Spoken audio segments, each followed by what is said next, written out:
changer à tout moment parce que le marché est dynamique. On peut se retrouver dans un moment où le produit qu'on vend actuellement ne fonctionne plus et il faut faire un autre produit. Et il ne faut pas qu'on soit en train de recommencer tout à zéro. Parce que comme vous avez des problèmes de ressources humaines, c'est comme ça que tous les autres entrepreneurs ont le même problème. Donc, on est donc tous en train de rechercher la perle rare. Et quand on recherche tous la perle rare, chacun donne ses atouts. Un va dire que, bon, moi, il peut te donner 800 000 par mois.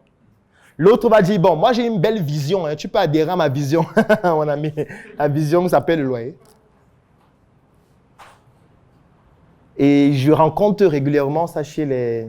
Il y a les programmeurs qui ont ce problème. Il y a les graphistes aussi qui ont ce problème. Ça veut dire que c'est quelqu'un qui vient te voir et te dit vraiment, Claudel, j'ai un projet magnifique. Je veux que tu me rejoignes pour qu'on fasse le projet. Je n'ai pas encore d'argent pour te payer maintenant. Mais ce qu'on va faire va produire des milliards d'ici 2 ans. Voici comment ça va se passer. Donc, moi, je veux juste que tu communiques. C'est tout ce qu'il veut.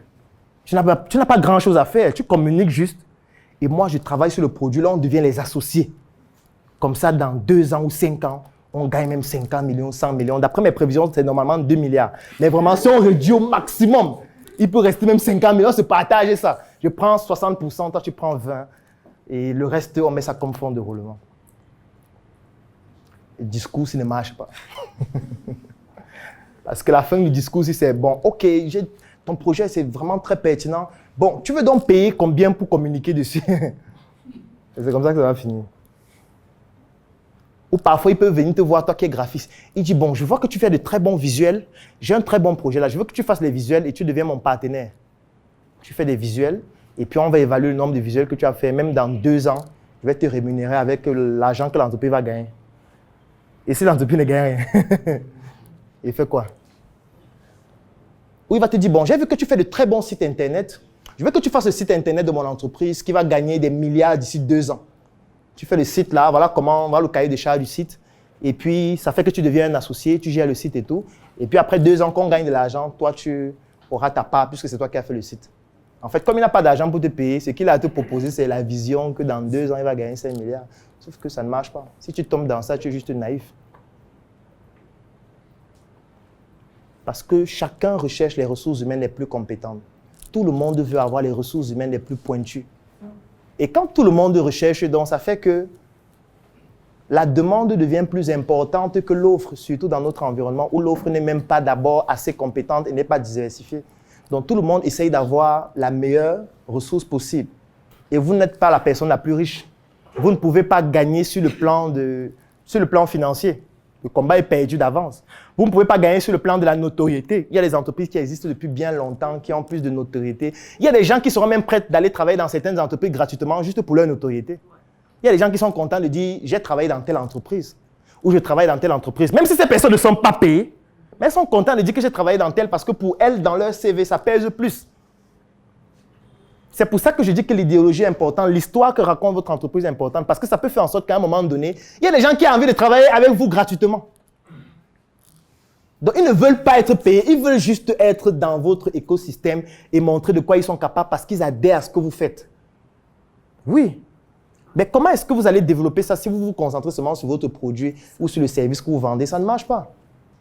Moi, tous les jours, les gens m'écrivent. Est-ce qu'ils peuvent venir au bureau travailler avec vous? Je dis que non, on n'a pas assez de place. Ils disent, ouais, je vais, même si je suis dehors. Je dis que non, on ne peut pas laisser quelqu'un dehors. Si la voiture te coûte, non, reste à la maison, s'il n'y a pas de problème. Tous les jours, les gens écrivent pour ça. Pourquoi? Est-ce que c'est parce qu'on vend des produits qui ont une quelque particularité? Non, ça n'a rien à voir avec les produits. C'est parce qu'il y a une idéologie qu'on développe, qu'on bâtit. Les gens s'y retrouvent dans cette idéologie-là et veulent se battre aussi pour apporter leur plus-value pour que ça se développe.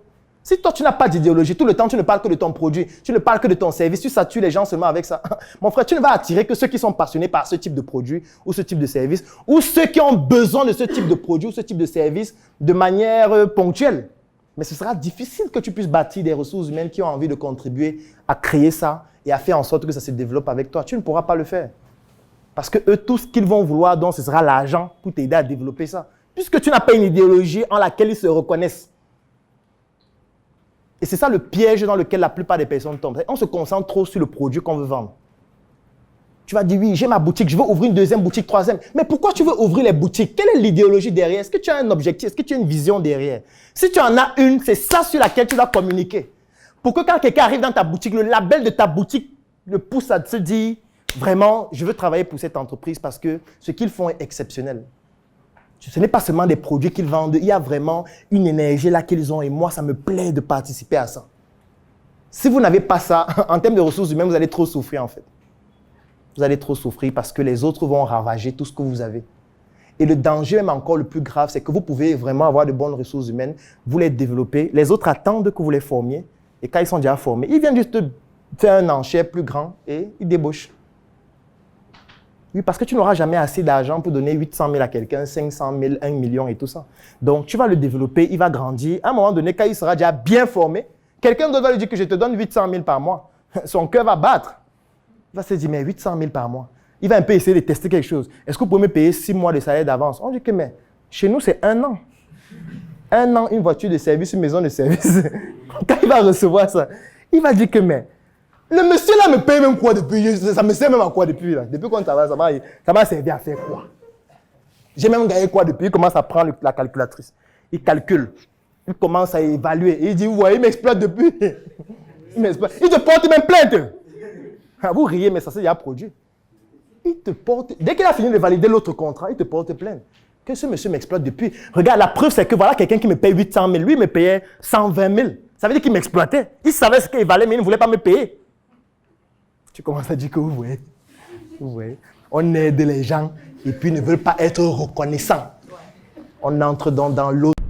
La mission est simple. Voici une arme capable de changer le mindset du continent africain. Détruire l'obésité de l'inconsistance intellectuelle dans laquelle se cache le coffret VIP. Il possède une arme contenant 200 heures de formation et 8 ans d'expérience entrepreneuriale. Recevez le pouvoir de devenir une meilleure version de vous-même. Armez-vous de cette clé pour une réussite entrepreneuriale.